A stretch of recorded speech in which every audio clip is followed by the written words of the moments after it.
Assalamu alaikum students, welcome to Kubra's concept classes. Today we start class first year maths chapter 1 which is complex number और आज हम करेंगे exercise 1.2 का question number 9 जो कि हमारे पास है find the real and imaginary parts of the following, यानी हमने रियल और इमेजिनरी पार्ट्स फाइंड करने हैं।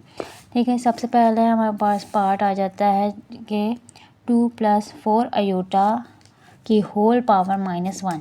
अब इस बात का क्या मतलब है -1? अब पावर या तो प्लस में होती थी या हम खुद क्रिएट करते। अच्छा, हमारे पास क्वेश्चन -1 में आ गया। अब उसके लिए क्या है, -1 का मतलब हमें पता है कि हम एग्जांपल लेते हैं कि हमारे पास आ जाता है सपोज a-1। अब हम इसको किस तरह लिखेंगे, इसकी पावर -1 में, जब -1 में पावर होती है इसका मतलब है कि हम इसको 1/, इस तरह भी लिख सकते हैं। यहाँ पर अगर 2 होता तो यहाँ पर स्क्वायर आ जाता, यानी माइनस, अगर सपोज यहाँ पर 1/-2 आ रहा है तो इसको वैल्यू को हमने ऊपर लेके जाएंगे तो हमारे पास स्क्वायर आ जाएगी। यानी अगर सपोज माइनस में है, अब हमारे पास ये वैल्यू माइनस में आ रही है तो हम क्या करेंगे, 1/2 + 4 आयोटा कर लिया। पावर हमारे पास 1 ही है, पहले हमारे पास -1 में थी तो हमने डिनोमिनेटर में ले गए तो हमारे पास 2 + 4 आयोटा आ गया। अब हम इसको सॉल्व कैसे करेंगे, इसको सॉल्व करने के लिए हमें पता है रैशनलाइज़ करना है। रैशनलाइज़ में क्या होता है कि हमने कॉन्जुगेट लेना होता है और उसको मल्टीप्लाई और डिवाइड करना होता है। ठीक है, अब हमारे पास आ गया, अब हमारे पास यहाँ पर 1 है, ये पूरा 1 इस 1 से मल्टीप्लाई होगा तो हमारे पास एग्जैक्ट वैल्यू वही वैल्यू आ जाएगी, सेम वैल्यू आ जाएगी। तो हमने जब हमारे पास ये आ गया तो हमारे पास हमें पता है कि a - b और a + b जो होता है इक्वल होता है a² - b² के। ठीक है, इसको साइड पे कर लेते हैं। ठीक है, तो हमारे पास ये बात वो आ गई, तो हमारे पास a का स्क्वायर यानी 4 आ गया और इसका स्क्वायर 16 आयोटा स्क्वायर आ गया। अब हमारे पास 2 आयोटा है तो हमारे आयोटा स्क्वायर आ गया। हमें पता है आयोटा किसके इक्वल होता है, हमें पता है आयोटा स्क्वायर जो होता है इक्वल होता है -1 के। तो माइनस माइनस यहाँ पर माइनस साइन है तो यहाँ पर माइनस प्लस हो जाएगा, तो ये 4 + 16 आ जाएगा जो हमारे पास 20 के इक्वल आ जाएगा। अब हमने क्या करना है, 20 को हम इस 20 को इस तरह भी लिख सकते हैं, मतलब एलसीएम वाली वैल्यूज़ को। तो ये यहाँ पर आ जाएगा 2 कैंसिल हो जाएगा, 20 यहाँ 10 आ जाएगा और ये आ जाएगा 5। तो हमारे पास ये 1/10 और 1/5 आयोटा आंसर आ गया। तो यानी अब हम क्या कहेंगे, ये जो पार्ट है ये हमारे पास कौन सा है, ये हमारे पास रियल पार्ट है और ये वाला जो पार्ट है ये हमारे पास इमेजिनरी पार्ट है। हमें इमेजिनरी पार्ट कौन सा होता है, जिसके साथ आयोटा होता है। ठीक है, तो हमें पता है कि ये हमारे पास इमेजिनरी पार्ट आ गया और ये हमारे पास रियल पार्ट आ गया। नेक्स्ट हमारे पास पार्ट आ जाता है कि 3 - √-4 होल -2। ठीक है, सबसे पहले हम इस वैल्यू को सॉल्व करेंगे। इसके लिए हमें क्या है, बेसिकली इसमें हमारे पास ये आ गया -4 है तो हम इसको लिख सकते हैं √4 × -1 मल्टीप्लाई करेंगे 4 से तो हमारे पास -4 ही आएगा। तो अब हमें पता है कि और हम इसको फिर इस तरह भी लिख सकते हैं। अब हमें पता है कि √-1 जो है इक्वल होता है आयोटा के, तो हमने यहाँ पर आयोटा लिख दिया तो ये 2 आयोटा आ गया। अब यहाँ पर जो है हमें को स्टार्ट में पता है कि यहाँ पर -2 पावर है। ठीक है, अब हमें पता है, अब हमने अभी समझा है कि माइनस पावर में हो तो हम इसको नीचे कर लेते हैं तो हमारे पास पॉजिटिव पावर आ जाती है। तो हमारे पास ये 2 आ गई। सिंपल, हमने यहाँ पर फॉर्मूला ओपन किया, हमारे पास यहाँ पर a - b का होल स्क्वायर आ गया। तो यहाँ पर हमने फार्मूला ओपन किया, यहाँ पर इसका स्क्वायर फिर इसका स्क्वायर और 2 दिस और दिस, तो हमारे पास ये वैल्यू आ गई। ठीक है, इस वैल्यू को हमने सॉल्व किया। अब हमारे पास बेसिकली अब ये आयोटा स्क्वायर हमें पता है -1 के इक्वल होता है, यहाँ माइनस की जगह प्लस की जगह माइनस आ गया। हमने इसको सॉल्व किया तो 5 - 12 आयोटा आ गया।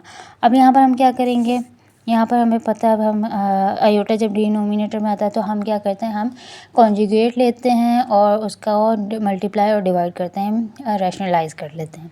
ठीक है, यहाँ पर 1 है तो सिंपल हमारे पास ये आ जाएगी, इसका हमारे पास वही ये वाला फार्मूला अप्लाई हो जाएगा। ठीक है, अब हम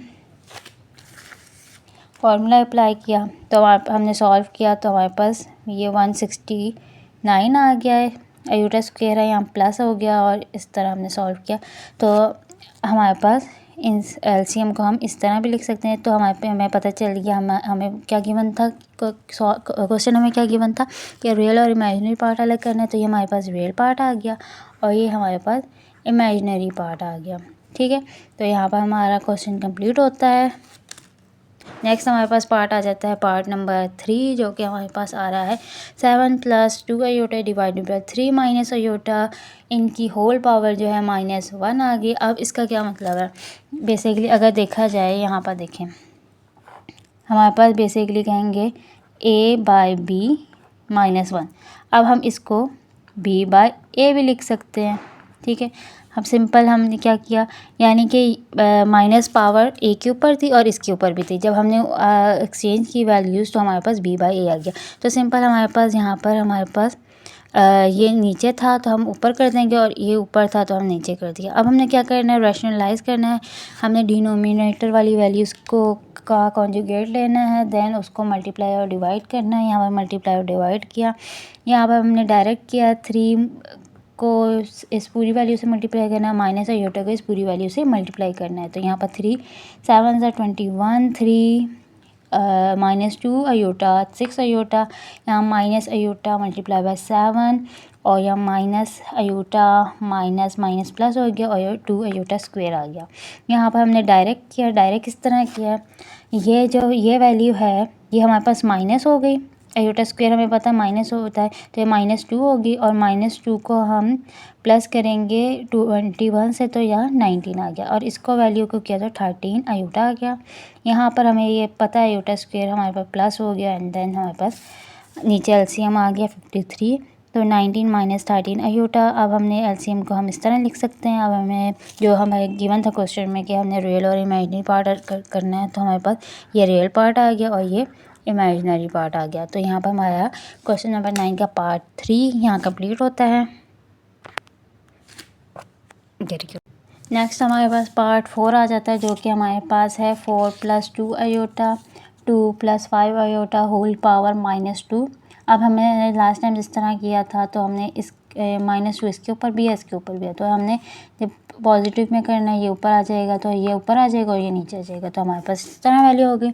अब हमारे पास बेसिकली अगर देखा जाए इसके ऊपर भी स्क्वायर इसके ऊपर भी स्क्वायर, हमने सिंपल फार्मूला ओपन किया a + b का होल स्क्वायर वाला फार्मूला, तो हमारे पास यहाँ पर आ जाएगा 4 + 25 अयोटा स्क्वायर प्लस 20 अयोटा और यहाँ पर 16 + 4 अयोटा स्क्वायर और 16 अयोटा। ठीक है, जहाँ अयोटा स्क्वायर है वहाँ पर -1 अप्लाई कर दिया तो हमारे पास -25 और -4 आ गया। इसको सॉल्व किया तो हमारे पास वैल्यू इस तरह आ गई। अब हमें पता है कि हमने डिनोमिनेटर का कॉन्जुगेट लेना है एंड देन हमने मल्टीप्लाई और डिवाइड करना है।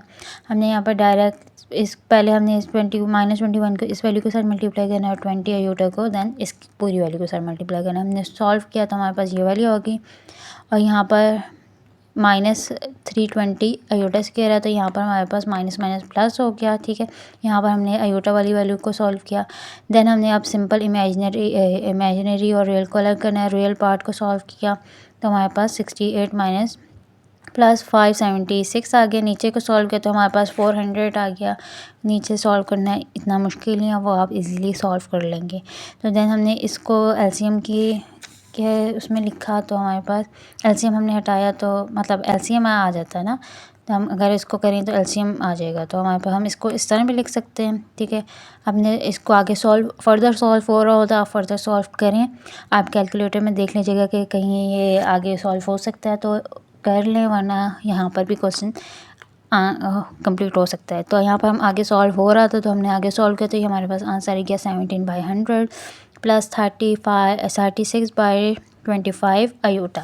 अब हमें जो हमें जैसे हमें क्वेश्चन में पता था रियल पार्ट अलग करना है और इमेजिनरी, तो ये रियल आ गया और ये इमेजिनरी पार्ट आ गया। यहाँ पर हमारे पास आंसर आ गया। नेक्स्ट हमारे पास पार्ट 5 आ जाता है, जो कि कहता है हमें कि 5 - 4 अयोटा 5 + 4 अयोटा का होल स्क्वायर। अब यहाँ पर माइनस और कुछ भी साइन नहीं है तो हमने सिंपल इसके साथ भी स्क्वायर आ रहा है और इसके साथ स्क्वायर आ रहा है, सिंपल हमने फार्मूले ओपन किए हैं तो हमारे पास फार्मूला ओपन किया तो हमारे पास ये आंसर आ गया 5 का स्क्वायर 4 का स्क्वायर और 2 ए बी, तो हमारे पास ये वैल्यूज़ आ गई। देन हमने सॉल्व किया, आयोटा स्क्वायर की वैल्यू पुट की। आयोटा स्क्वायर की वैल्यू क्या होती है? -1। आपने ये बात हमेशा याद रखनी है, आयोटा स्क्वायर की वैल्यू क्या होती है और आयोटा की वैल्यू क्या होती है, ठीक है।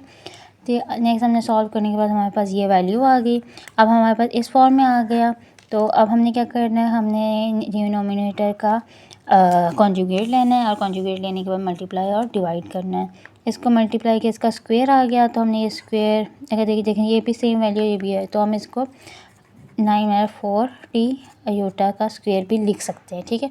तो हमने इसका फार्मूला ओपन करके ये सॉल्व किया और यहाँ पर हमारे पास a + b a - b = a² - b² वाला फार्मूला अप्लाई किया, ठीक है। सॉल्व करने के बाद हमारे पास ये वैल्यू आ गई, ठीक है। इसको हम इस तरह भी लिख सकते हैं। आप देखिएगा अगर फर्दर सॉल्व हो रहा तो कर लीजिएगा। यहाँ पर मुझसे फर्दर सॉल्व नहीं हुआ तो मैंने यहाँ पर आंसर कर लिया, क्योंकि हमें पता चल गया ये रियल पार्ट है और इमेजिनरी पार्ट अलग हो गया। रियल पार्ट को अलग करना है और इमेजिनरी पार्ट को हमने सेपरेट करना है, ठीक है।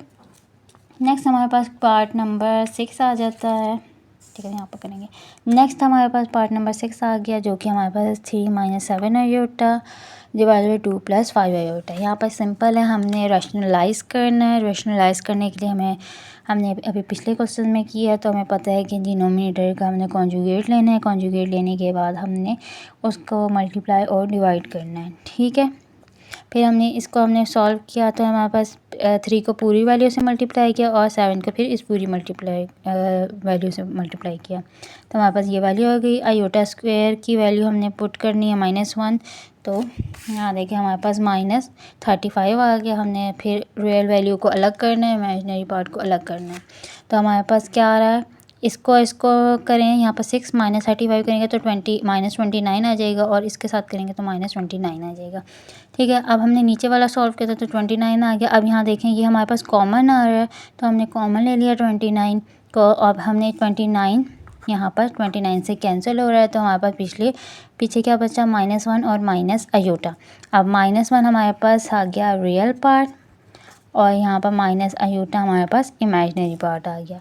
तो यहाँ पर हमारा क्वेश्चन नंबर 9 कंप्लीट होता है। होप सो आपको ये क्वेश्चन समझ आए हो। अगर इनमें कोई क्यूरीज हुई तो let me know in comment section. आज के लिए इतना ही, अल्लाह हाफिज़।